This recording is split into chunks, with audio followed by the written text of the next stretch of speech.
Paalala po sa publiko, mag-ingat sa mga nagkukunwaring lehitimong organisasyon at website na nagpapakilalang tumutulong sa mga biktima ng bagyo. Imbes na sa mga nasalanta mapunta ang inyong donasyon, baka sa mga nanloloko pa ito mapunta. May live report po si Jan Consulta. Jan?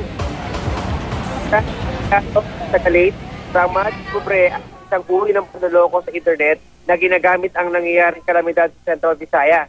Pwede ng isang taga-Leyte na si Vic nakatanggap sila ng mensahe mula sa kanyang dating boss sa Germany na nagsasabing magpapadala siya ng pera sa isang account na nakalagay sa isang apela para sa mga biktima na kumakalat sa internet. Pero nang masuri ang sulat, lumabas na gawa-gawa lang ang apela para makakumpra ng pera mula sa mga nais magpadala ng tulong sa mga biktima ng bagyo.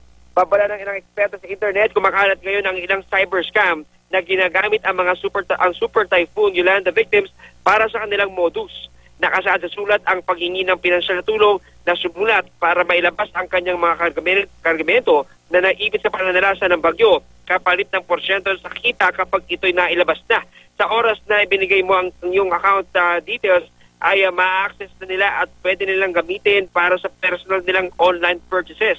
Ayon na Susan sa NBI, meron din ngayong mga gumagawa ng peking website na katulad ng mga liitimong charitable institution para makuha ang mga donasyon na dapat sana para sa mga biktima.